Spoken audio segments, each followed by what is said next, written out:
All right, Mark. Perfect. I don't know if you want to, are you going to mute yours as well? I don't know if we get feedback. Oh, okay. I will We had, mute. we had a little bit earlier, just thinking about that. Perfect. All right. And then we'll work through that, I'm sure, Dave, as we go through it, right? So good afternoon, everyone. Thank you, all of you, for joining us this Saturday for our monthly speaker series. I am Mark Castro, the Vice President of the Humboldt County Historical Society. Today we have a great talk on local history, but first I'd like to introduce and thank our sponsors for these events. Without cutting edge hair design and the Carl Johnson Company, we would not be able to bring this type of content, especially in this format, and recorded. So we want to thank them and hope they continue to support us as well. Now on to our speaker. So David Zuber was born and raised in Orick, as were both his parents. He was educated in local schools and earned a degree in history from Cal Poly Humboldt.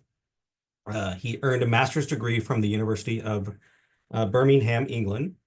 And prior to retirement, he was an educator with the Del Norte County schools for many years. Today, he will be presenting early history of Orick and Stone Lagoon. So on that note, David, take it away.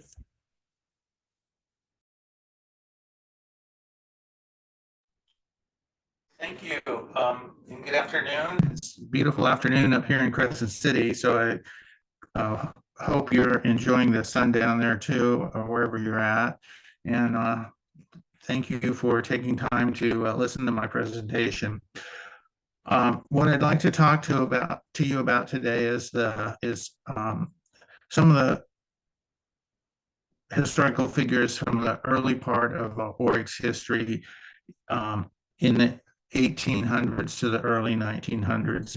And I have sort of centered in on four women that I think had pretty important impact on early Orick's history, and also end by telling the story of the elephant that came to Orick in the 1920s.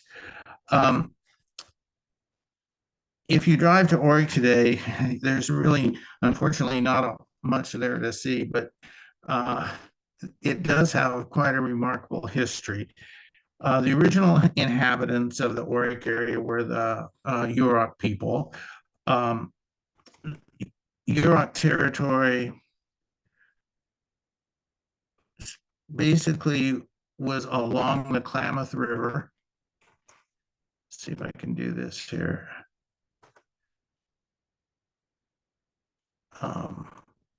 Down this area to the mouth of the Klamath, and then there was a couple villages north of Klamath, and then south of Klamath there were several villages, and the ones that will come up in the talk today are Osagon, which is in the north area of Gold Bluff Beach, Espa, which is in the at the south end of Gold Bluff Beach, and then we have Otekmar and Orick, which were at the mouth of Redwood Creek. And just to point out where present day Orick is. So the historic village, the Yurok village, was much closer to the mouth than Orick is, the Orick we know today. And further south on Stone at the Stone Lagoon is Shopbeck. So those are going to be the primary names that you'll hear during this talk.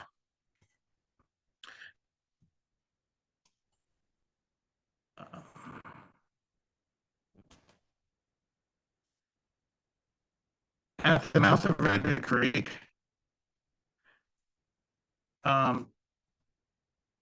there was a village of Otmetquar. I'm not sure if I'm pronouncing it right, but what I wanted to point out is this is a historic map of what Orick was like, or the area was like, in the 1800s. This is Redwood Creek, and I get my pen on here.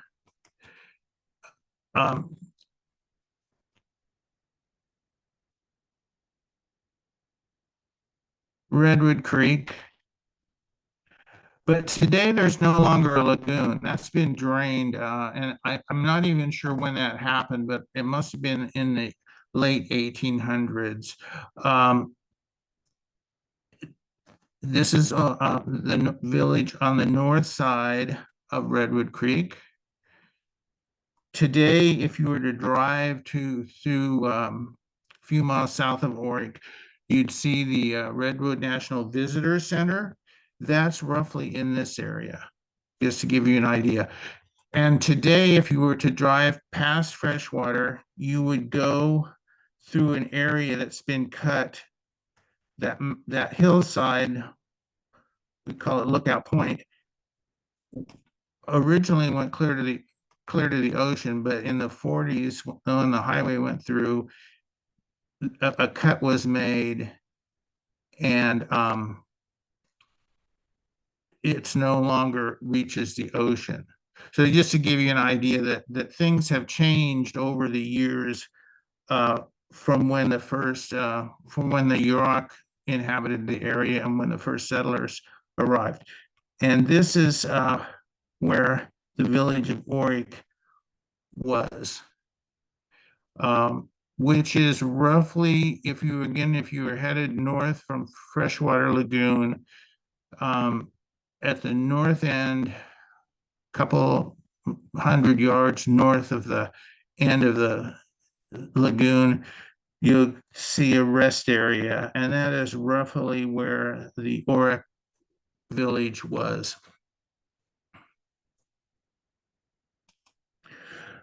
This is just a photograph of the mouth of Redwood Creek as it is today. The village of Ometquar sat in this area. Whoops, sorry about that. Was in this area, and the legend has it that there is either a tidal wave or a flood that came through the area and wiped out the village. So the tidal wave would have come this way, the flood would have been this way. No one really knows what happened, but many of the people fled, and they fled down to join people at the Orick village.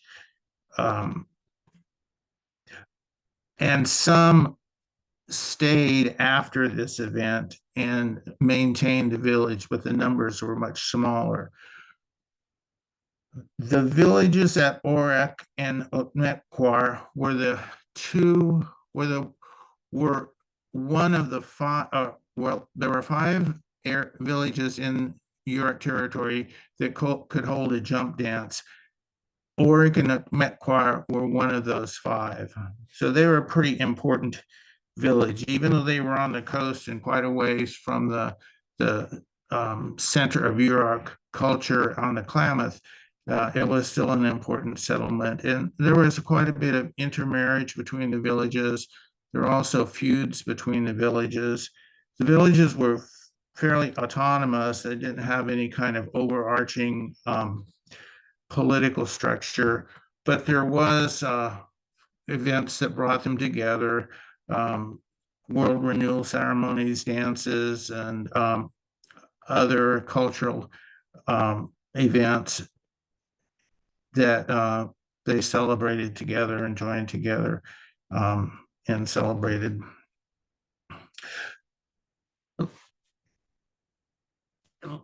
Life before about 1848 was pretty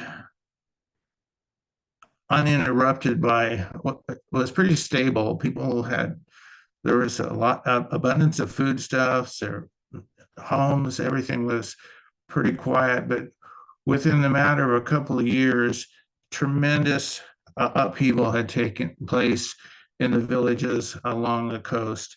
And that was a result of a consequence, I guess, of the discovery of gold in Sutter's Mill down around Sacramento. And when that happened, Sutter tried to keep it quiet, but it's pretty hard to keep finding gold quiet, and rumors spread.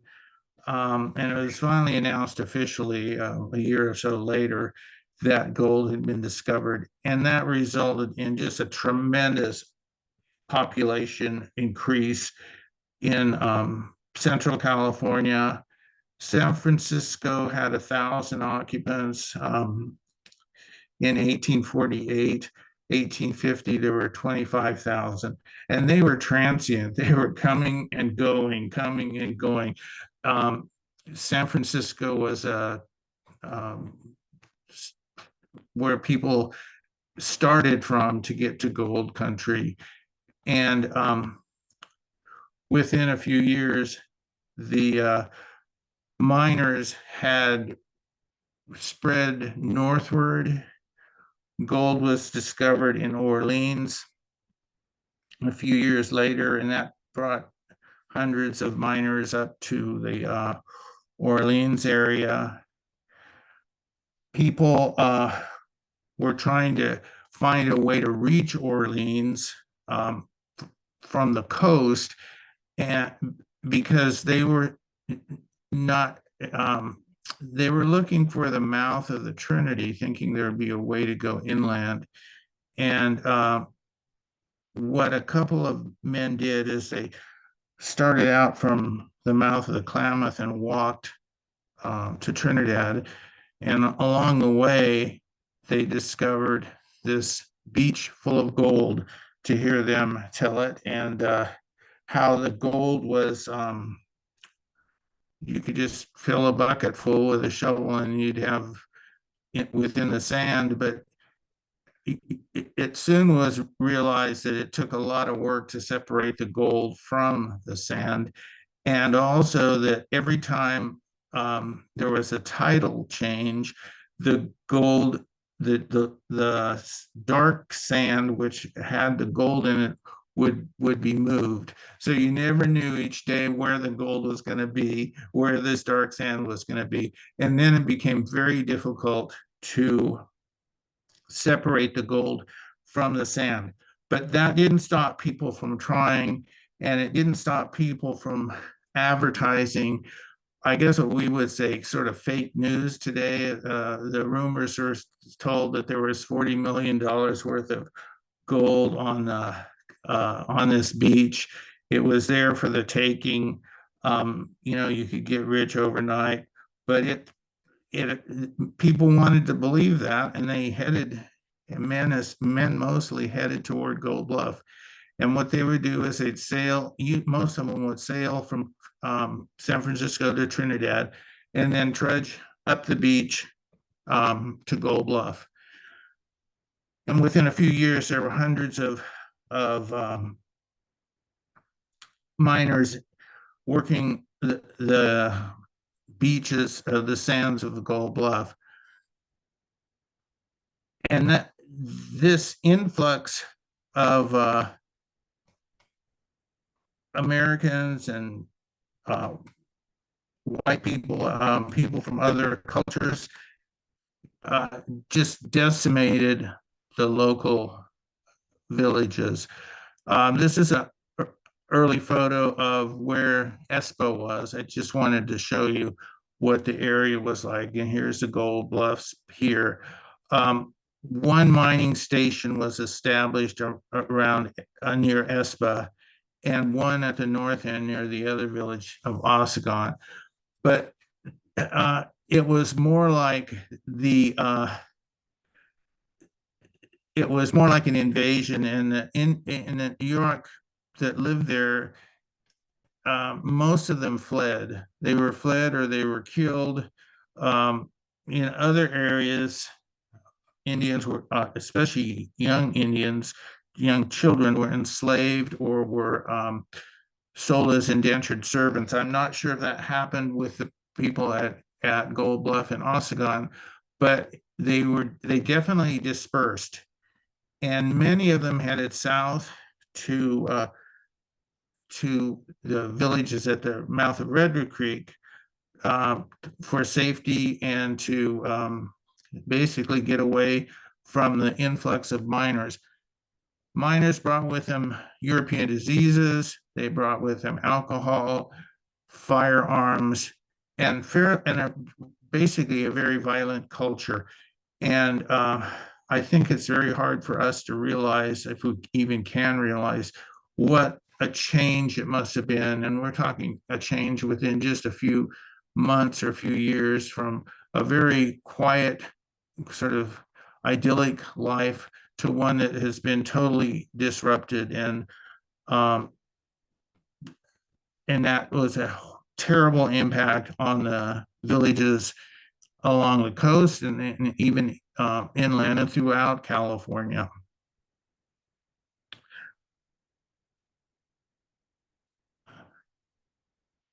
This is a shot of the whoops of the village. What am I doing here?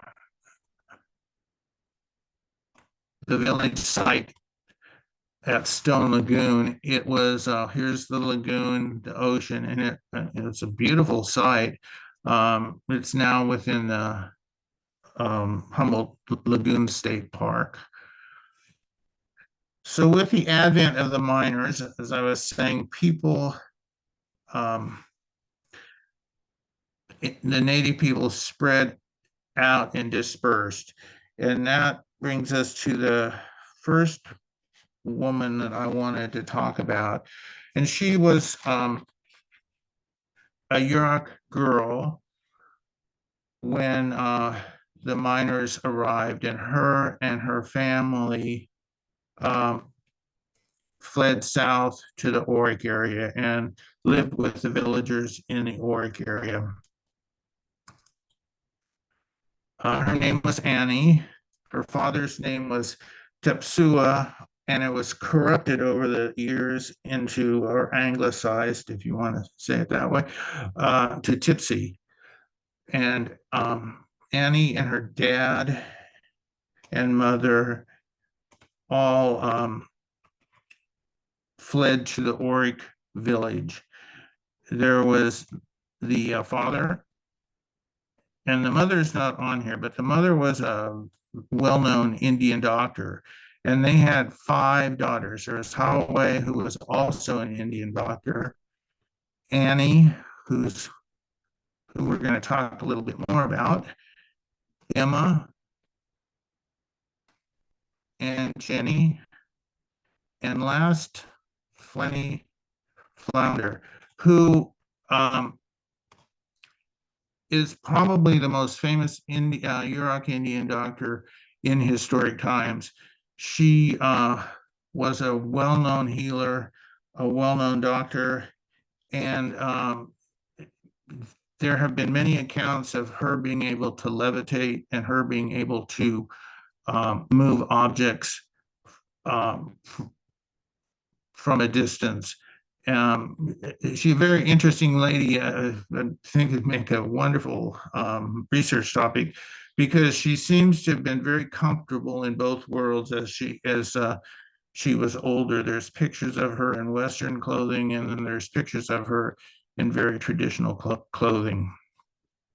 So Annie and her family, and actually I should say, on here it's Annie. Her Yurok name was Anek, and again it's been anglicized into Annie. So her and her family fled to Orick, established themselves there. So we're going to stop right there, and we're going to go and talk about a little bit about a miner, a young man who was born in Pennsylvania in the 1840s. And like a lot of young men back in those days, he had heard about California and how you could make your life savings and do very well in California. And it was jobs and all the land of opportunity. So as a young man, he ended up going west, and he ended up in Trinidad. And in Trinidad, he worked in a mill and lodged with a couple of other men. And he worked until he earned enough money to buy mining equipment. And once he had done that, he headed out with his mule and his equipment, and his plan was to go up the beach from Trinidad to Gold Bluff. He reached the mouth of Redwood Creek around that area, and he met some miners or wannabe miners, I guess, heading back south. And they told him, they said, there's no claims left. You're not welcome if you go there, and you should just turn around and go back because you're not going to be able to mine in Gold Bluff. There's so many people there, and all the prime areas have been claimed by others. So I'm sure he was sort of heartbroken, but he started thinking. He thought, if there's sand at Gold Bluff and Orick or Redwood Creek is only a mile or two, the mouth of Redwood Creek is not that far from Gold Bluff. It's just that there's a hill between them that separates it. Maybe there's gold in the uh, sand at Redwood Creek on the beach there at Redwood Creek. So he negotiated with the people at the village, and they agreed that he could build a little cabin and he could pan for gold and even start a garden and sort of establish himself there. And at some point, he caught the eye of, or she caught his eye of Annie. Annie was 15 years old, and they ended up marrying. He was 23, and they married, and in 1870, um, they had a house that was valued at $25, two horses, and some chickens. Griffin wanted to expand. I don't think he had the capital to do that, but one of the men that he had lived with in Trinidad was a little bit had money to invest, and George Griffin went to the man. His name is Robert Swan, and asked if he would want to go into business together. And Swan said, yeah, he'd like to do that. And it was suggested that Swan establish a building and a store upriver a couple miles where Orick is today. And that's what he did. And over the years, Swan was quite the entrepreneur. Over the years, he had a post office, a hotel, a stopping station, a big ranch, a dairy, made shipped butter south. He was quite the the capitalist, I guess, of Orick, and we'll be talking a little bit more about him. So Swan moves up to Orick and starts working with Griffin, and within a few years, by 1878, their business had they'd able to expand to 1,000 acres. 1882, they had 100 cattle, they had mules, horses, hogs, and other farm animals. And Annie and George, whoops, Annie and George's family grew. And over the next few years, they had 4 daughters. Oh, sorry about that. They had 4 daughters.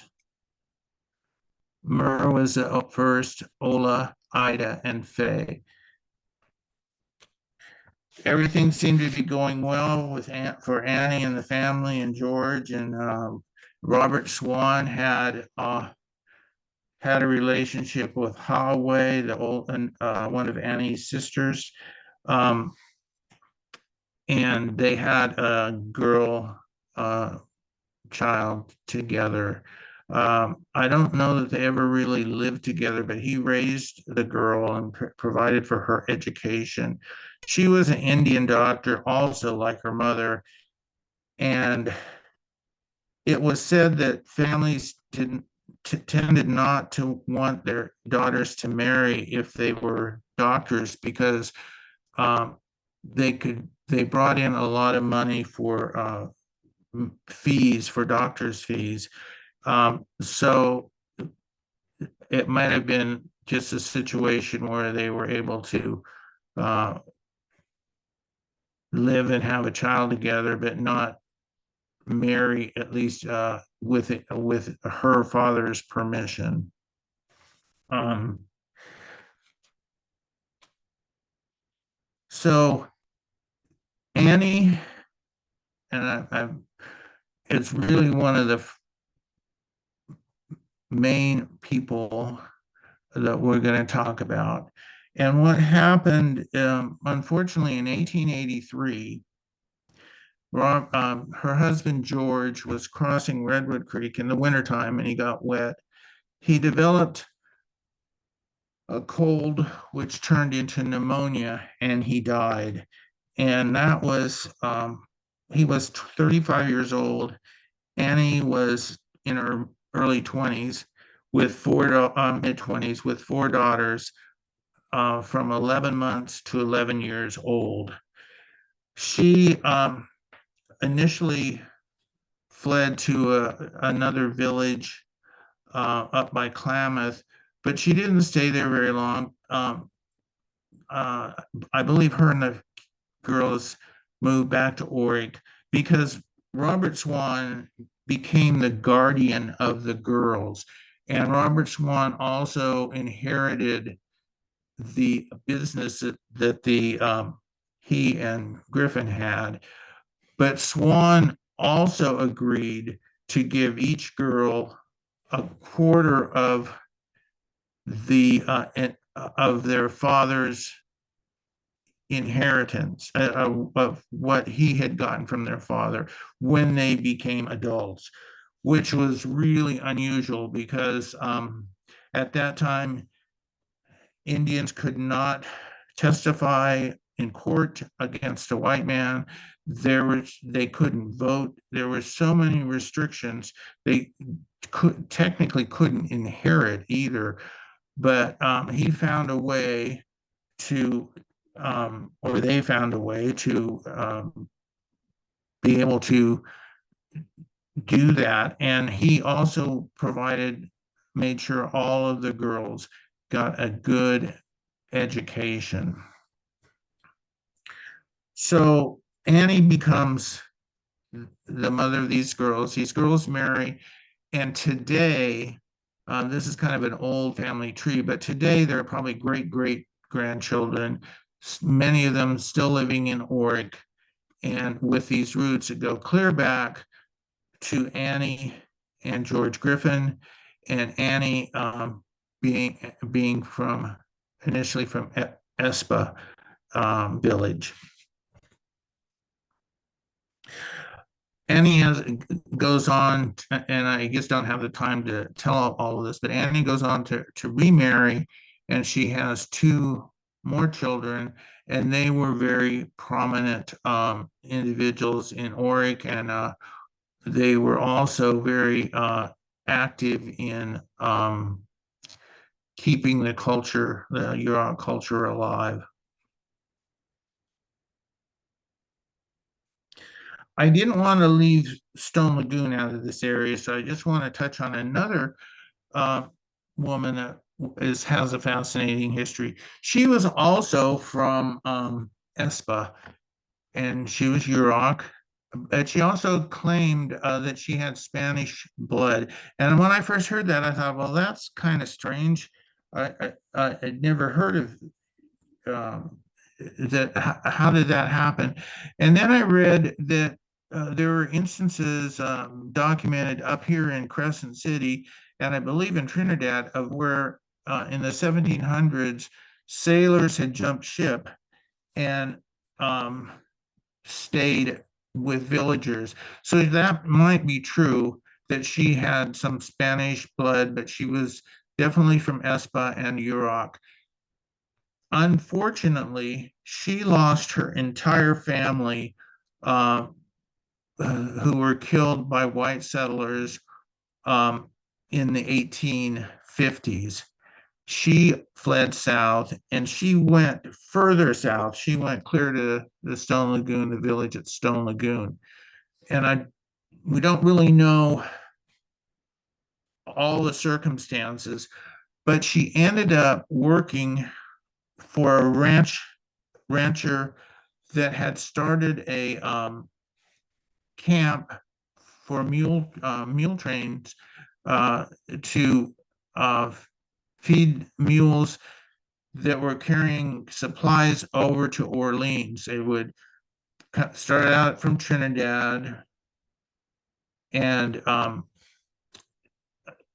when they reached Redwood Camp, which was at the top of the hill at the north end of Big Lagoon. If you were to go on 101 and right after you get to the north end of the lagoon, there's a road that's called Cane Road. And if you were to go to the top of that hill, that is where Tom McDonald had established what he called Redwood Camp.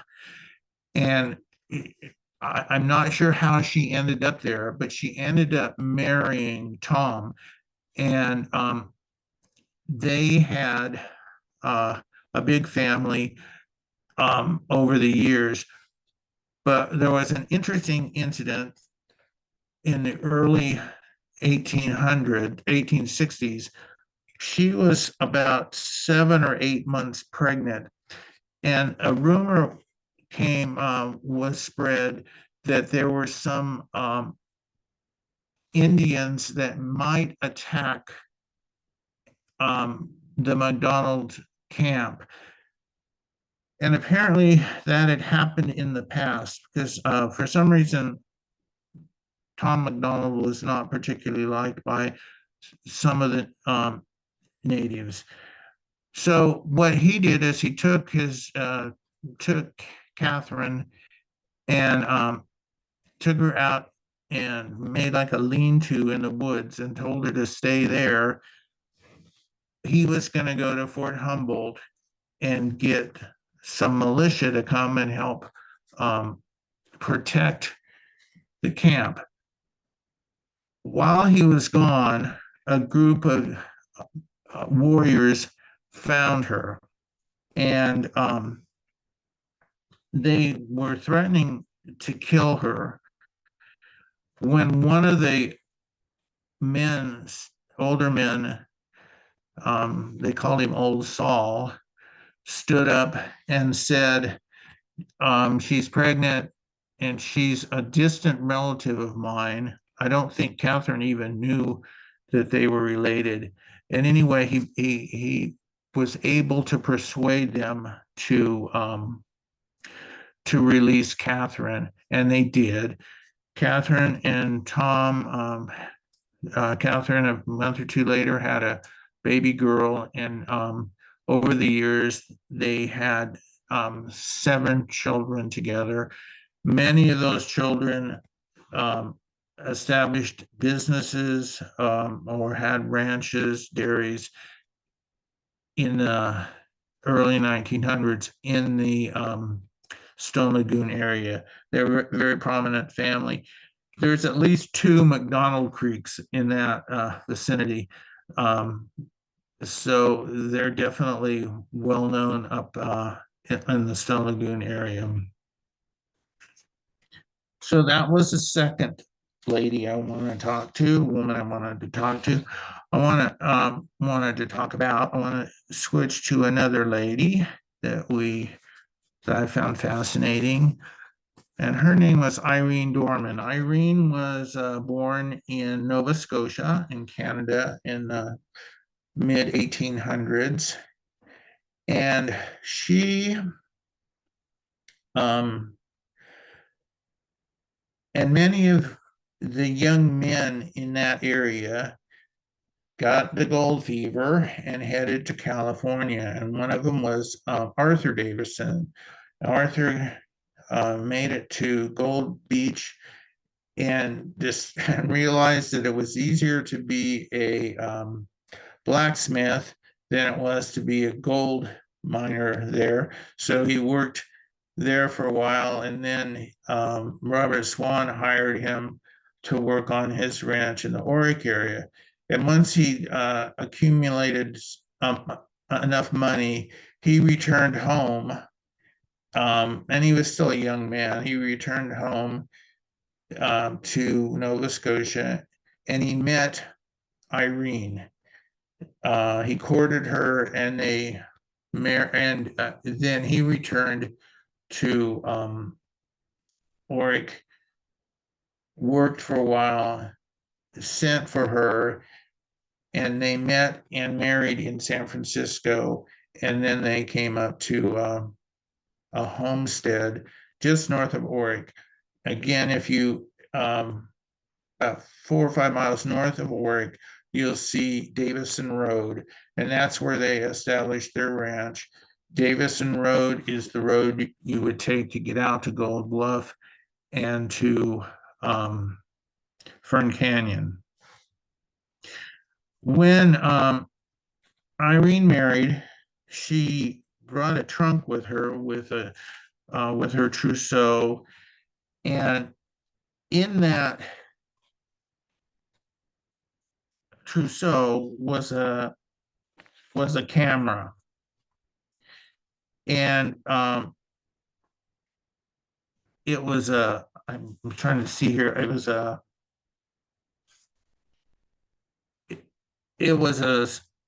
camera, and she had learned to develop photographs over the years from about 1895 or so to about 1920. She took photographs, and she developed the photographs in her bathroom. Um, and she had quite a collection of those.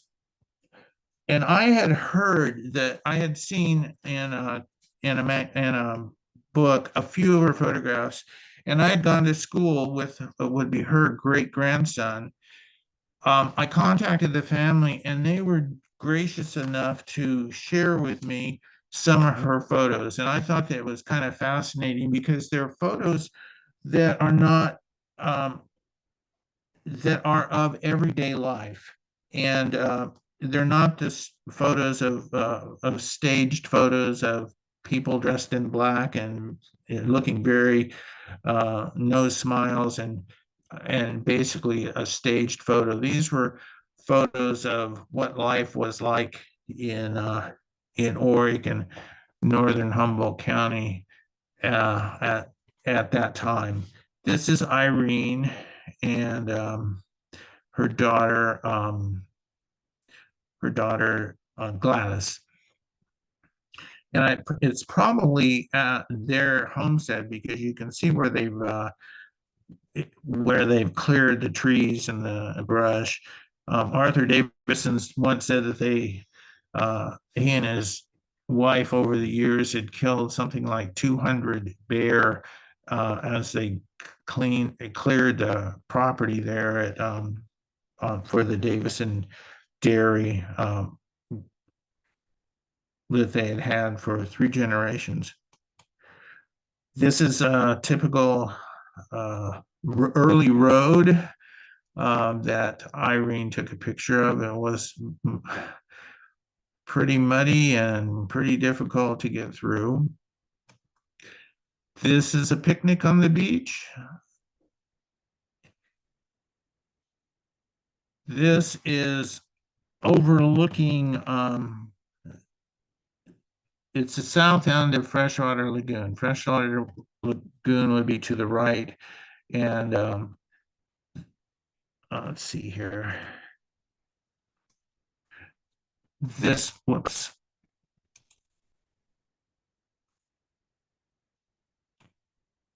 This would be the mouth of Redwood Creek. And this would be where, based about where the National Park Visitor Center is today. This is a picture of her daughter surf fishing. I'm guessing it's probably at freshwater or maybe in Gold Beach. I don't know much about her daughter, Gladys. Gladys seems to be quite the tomboy, uh, riding horses and surf fishing and driving one of the first tractors. Um, Unfortunately, she died at a very young age of in her 20s of tuberculosis. So I'll put a little plug in for my book. I have many, many more photographs, and some of them are, I think they're all quite interesting that are in the book that I've compiled of Irene's. The next lady I wanted to talk about was Faye Griffin. And I don't know if you caught, if you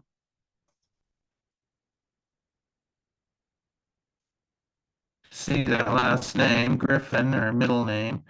She was George and Annie's daughter. She was the youngest one, the one that was only 11 months old when her father drowned. And Robert Swan really took an interest in her life as a child and as a young woman. He helped with her education, and after she finished school, she became his sort of girl Friday or personal assistant, I guess is what she would be called today. She helped with the bookkeeping because he had quite a business empire there in Orick. She helped with the bookkeeping and she did odd jobs and um, he never married and he never had any other children other than Minnie. And so I think Faye really filled a place in his life, a very important place in his life. And she was very good to him, and he was very good to her.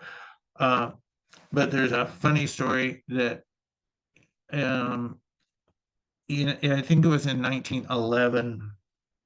He was Swan was ready to go to an appointment, and it was something. It was fairly important. I don't know too much of what it was, but it was an appointment that he was looking forward to. And he told one of his workers to go and get the horse and buggy because we have this appointment and I need to get to it. Well, the worker came back and said, the horse is nowhere to be found. He's got out of his pasture and we can't find him. Well, that was, I think, the straw that broke the camel's back or the horse's back in this case. And Swan said, Faye, pack your bags. We're heading to San Francisco. So off they went to San Francisco. And I think that was about a 3-day journey to get there. And they got to San Francisco, got settled in a hotel, and then he said, we're going shopping. So he took her to an automobile dealership and he bought a brand new car, a vehicle for $1,850. And then he turned and he told Faye, he said, I made arrangements for you to go to driving school.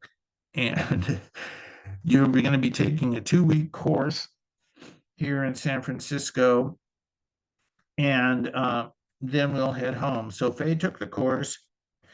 She learned about the internal combustion engine, how to crank to start the vehicle, how to back up a steep hill, how to change a tire, all much more than you would learn in a person would learn in driver training today. And then they headed back to Orick. Took them 3 days to drive back. She went on to drive for 54 years without an accident. And she drove once Swan retired and sold his businesses in Orick. She was his chauffeur, literally drove him. They toured the country and even went up to Alaska at one point. She was, I'm almost positive, Humble's first woman driver. She is probably the first Yurok woman driver or driver. Also, she was also quite an intelligent lady, and her one of her other sisters co-authored a book. It's more like a pamphlet. Um, her sister Ida, Faye and Ida were both daughters of Annie and George. Um, they together authored this book pamphlet, Ancient Legends of the California Indians of the Redwood Empire. It was published in about 1939, I think, and I believe um, they are, well, they're definitely the first people from Orick that ever had anything published. I think they may be the first, second, and third Yurok women to have anything published. Lucy Thompson wrote something earlier. Um, so that's another um, interesting fact about people from Orick and the history of Orick. Um, so that kind of covers the women that I was going to talk about. And now I want to switch to a little bit about our elephant that came to Orick. Um, you know, in the 1920s and 1930s, and even before that, there wasn't much entertainment in these small towns, and anything that, you know, any person, minister, a preacher, or a artist that would come through would create quite a stir. It was common for artists to come through that, and instead of photographs, they would paint the family members, paint a portrait of the family, and that was fairly common. There were revivalists that came through and held revivals. Um, there is a record of a rodeo in Orick in the early 1920s, and I don't know if that was an annual event or not. Um, so there were always dances and church events, card parties.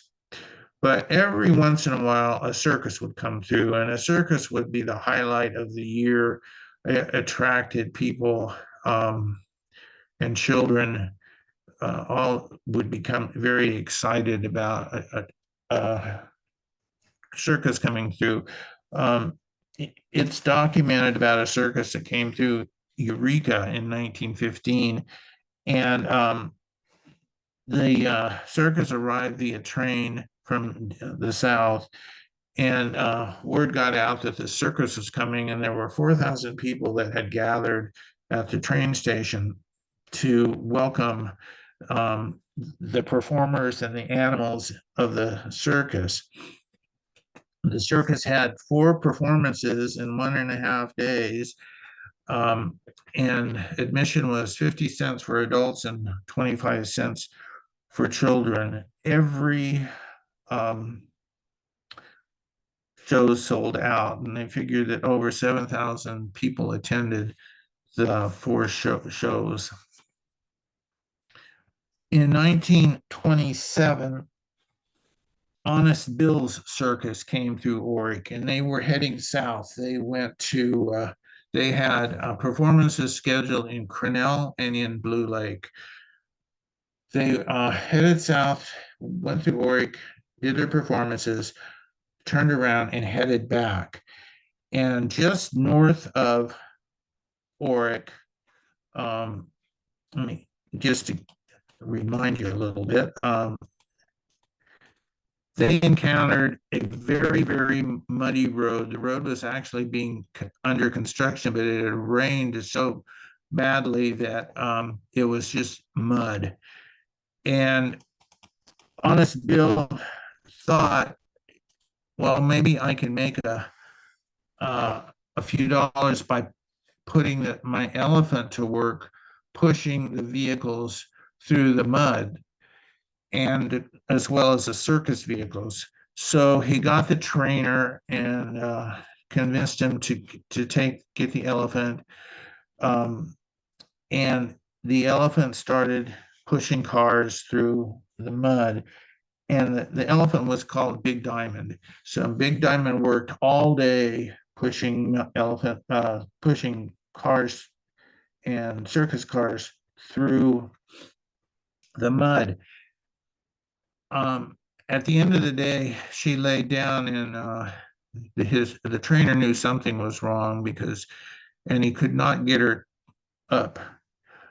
Um, During the night, she died, and the theory is that she died from carbon monoxide poisoning because she was pushing the vehicles from the behind where the exhaust would have been literally right in her face. Um, so now the problem was how to dispose of this elephant's body.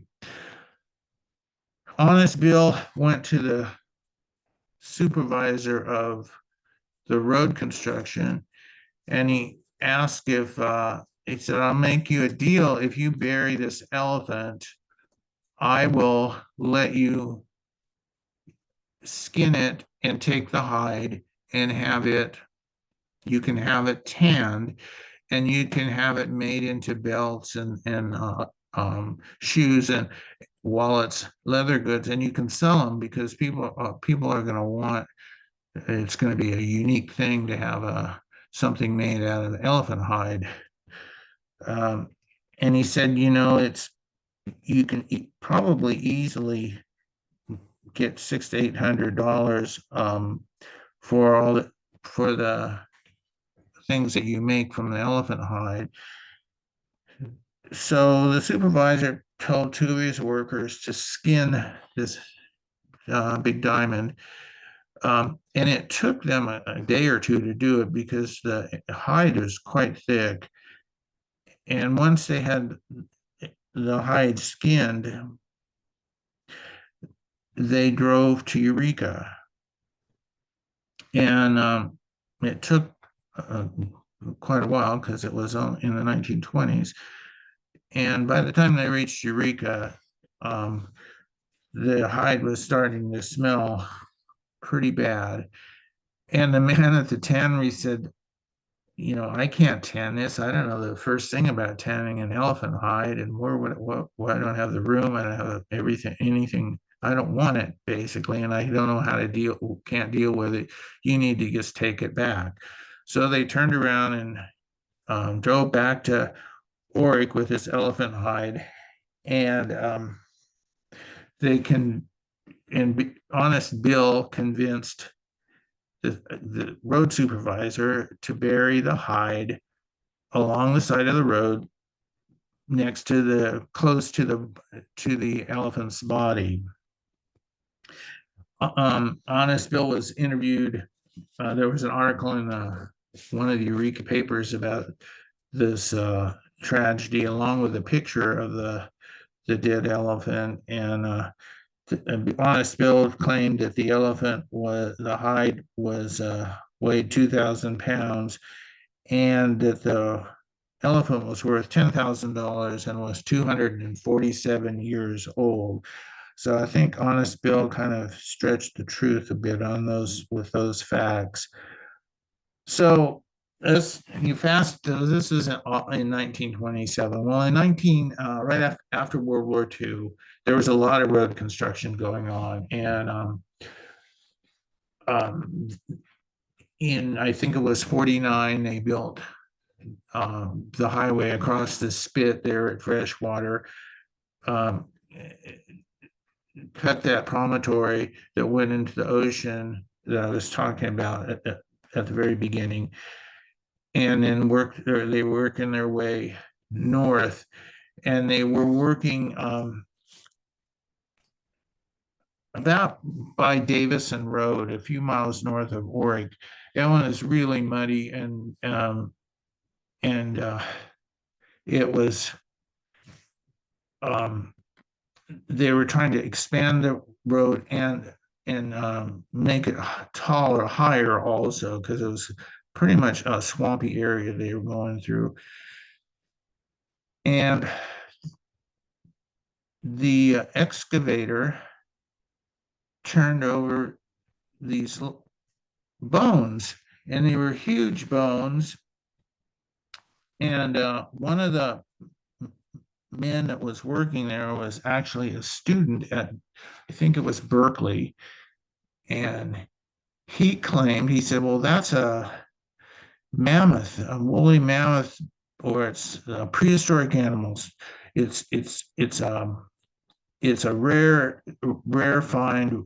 You need to let someone you need to let someone in Sacramento know about this. So Sacramento government people down there got word about it, and they sent a professor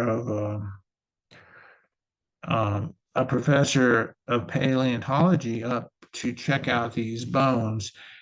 And the professor got up here and they excavated it, and they were still kind of at their wits' end as to what this animal was. And by that time, everyone had had a good laugh in Orick because most of the old timers knew what it was.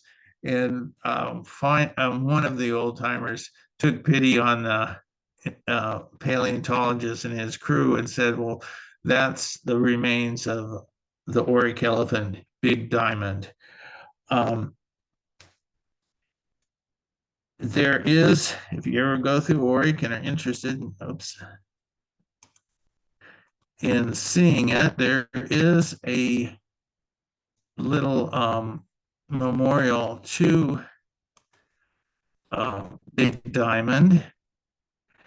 It sat near Davison Road for years, but now it's located at the north end. It'd be if you're heading north through Orick, just across the bridge to your right is River Road or Hufford Road.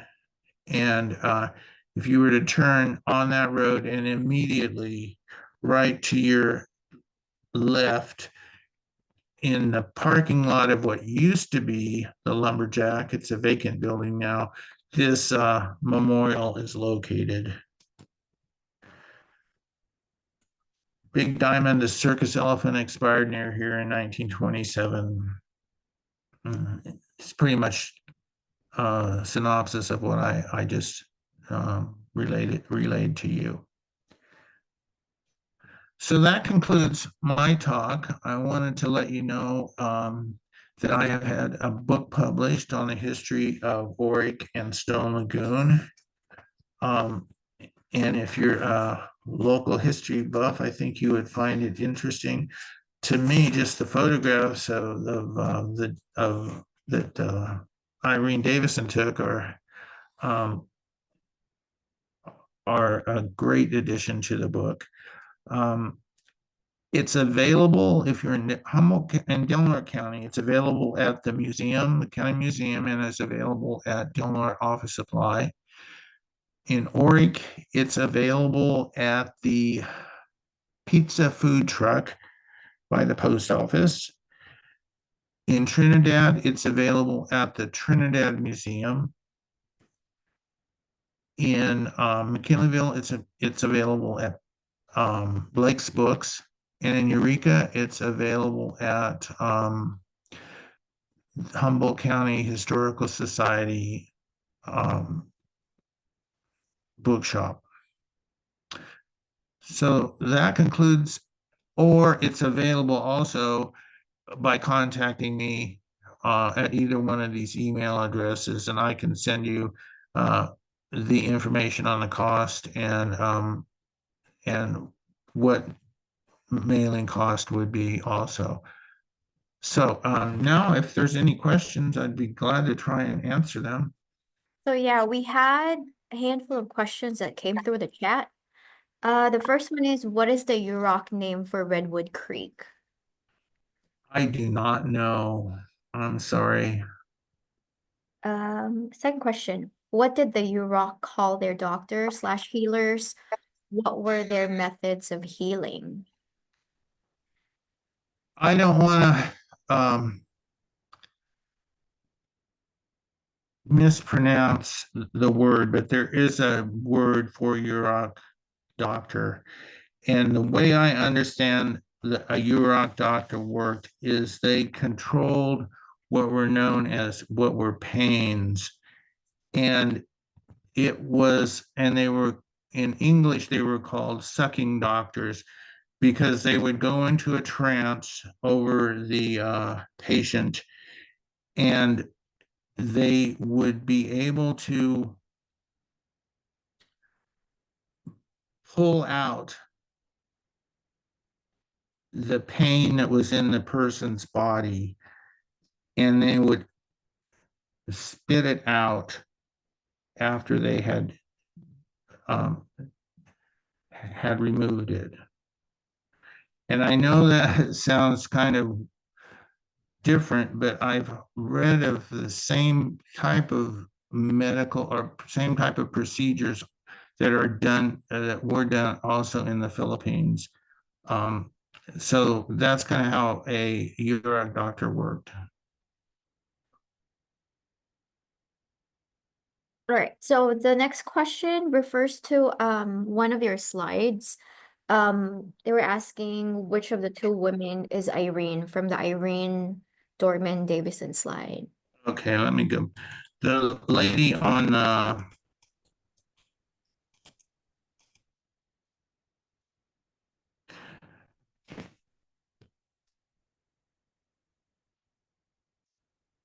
this is Irene, and this, I believe, is her daughter Gladys.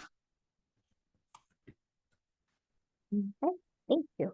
Next question. Why did they all choose to ranch and not some other means of survival? Where did the livestock tradition come from?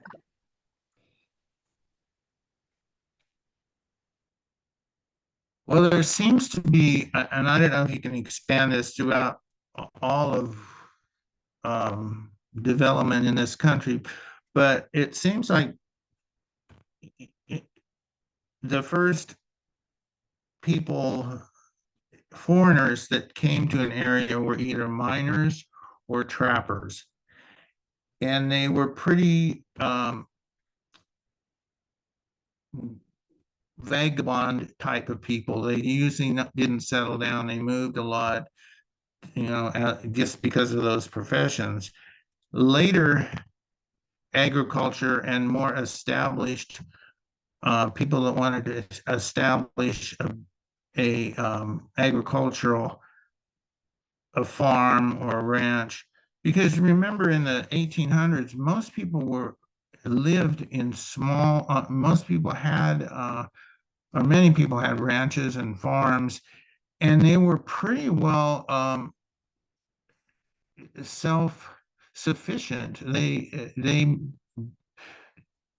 didn't have a lot of money, and they tried to grow and raise all their food, tan the hides for clothing, and along with the agriculture becomes the clearing of the land, and that's what happened in Orick is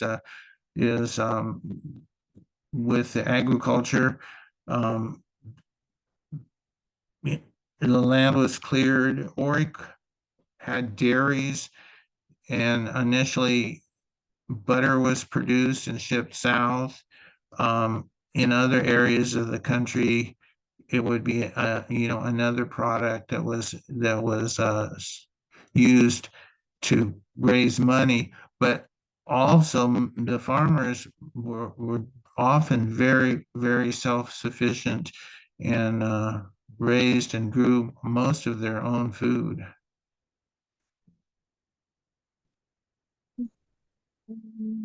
Next question. With such rampant racism back then, how did interracial families get on?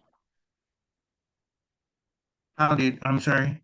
Oh, with such rampant racism back then, how did interracial families get on? That's a good question. I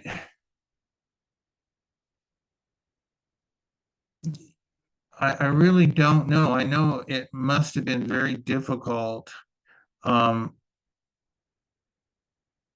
for um, for interracial relationships. Just from I don't know if it would be I don't know if it's substantiated, but it seems like most of the initial interracial relationships would be a white man with an Indian woman, and I don't know how much of that.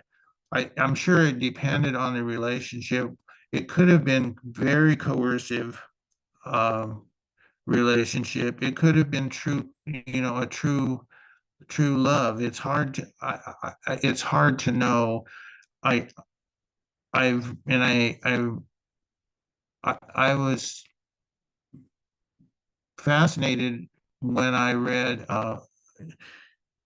about the McDonald woman, Catherine, that when she passed away, her husband called a family together and said, you know, she is your grandmother, and you should never be ashamed of her or her background.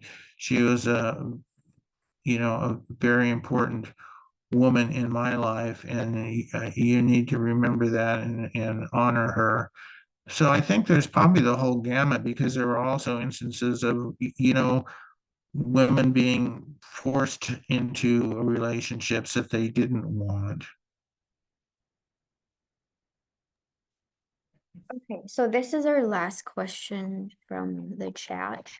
Um, why was he called Honest Bill? How did he obtain an elephant, and what was the name of the traveling circus? Well, it was Honest Bill's Traveling Circus. That's an easy one. I have no idea why. I mean, I guess it was just um, a catchy name, like Wild Bill Hickok or something. Honest Bill. I don't know. I have no idea how he acquired an elephant either. Those are interesting questions, and I don't even know where I would begin to find out the answer to that. But it's a mystery. Are there any other questions? Yeah, yeah. I had one. Sure. It's a bit after the time you're exploring here, but the only thing I've heard and haven't been able to discover myself is the peanut at Orick. What do you know about that? Oh,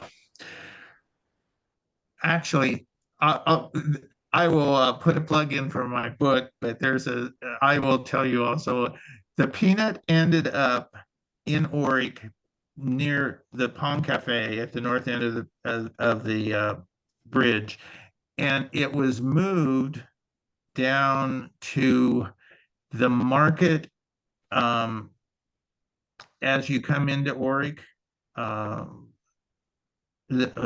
I can't think of the name of it, but it was right by the highway. It sat there, and it sat there for years and years. And about 2 years ago, someone hit it, drove into it, and it was so rotten, it just fell apart. And they just got rid of it at that point. Uh, and it was a protest during Jimmy Carter's administration, right? Right. Okay. Right. Yeah, I believe they wanted to expand it, and I think they were protesting against expansion of the national park. And this peanut was driven across the country to try and get support for the loggers and the people that did not want the park expansion. Um, Jimmy Carter would not come out to get they wanted to give it to him, and he sent I believe it was the Secretary of Interior out. And when Jimmy Carter wouldn't come out to accept a gift, uh, from what I understand is they said, well, we're not going to give it to the Secretary of Interior, we're just going to take it back. And so it came back and sat in Orick for many years. Thank you. I had one final question I was waiting just to make sure everyone had their time to ask. So David, you talked about Redwood Camp. One of my first jobs doing archaeology around the area has been looking at the Trinidad Trail. And do we know exactly where that camp is? My understanding that for a while it was a tent camp that also had a couple of French guys that ran it. But do we have like a more exact location, like data, like that kind of stuff on that? Because I've been trying to figure out exactly where where it used to go. My understanding, I think, I don't know if it's the same Redwood Camp, because I think that's a kind of a common name, but the Redwood Camp that I was talking about is at the north end. If you're driving north, and at the north end of Big Lagoon, on your right, as you go up into a 4-lane highway, on your right hand side, there's Kane Road. If you go to the top of that road, and I don't know, it's been years since I've been up there. At some point, it becomes private property.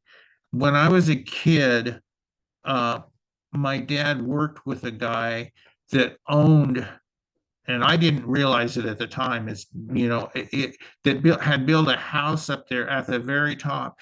And there was an orchard. I remember an orchard being there, and there were a bunch of what in retrospect, I think were buildings like barns and sheds for animals. And it was a natural prairie. It was a beautiful area up there because you overlook the ocean and the lagoon. Um, I don't know. I mean, I guess what you could do is drive up there and see if there used to be a gate on the road. And I don't even know how you would find out who owns it either. I understand that the house is still there.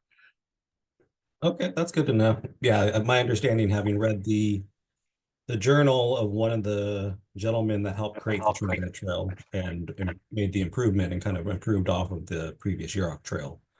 But that would make sense if it was a nice grove up there, kind of like grass, why they would have chose that spot before they go over to Elk Camp over in the Yeah, because what they would do is they'd go from Redwood Camp along the ridge and drop down about where the big trees are on Redwood Creek. And then we go back up, which I think is the trail now that people take down to the big tree, and hit the Bald Hills Road. And then they would go east, and then they could either drop down to Hoopa, or they could keep going and drop down by Witchpack and head up to Orleans. Perfect. Thank you. Well, if there's no more questions, perfect. So yeah, I wanted to thank everyone for coming out and listening to our monthly Saturday speaker series. Next month, we will also be having another one. Steve Lazar will be talking about his project called the Humboldt Project, and it's a large undertaking that he's been doing with thousands of postcards of the county across decades. It's a really cool collection, so it'll be a really great talk. All right. All right. Well, thank you all. Thank you. Have a good day. Thank you.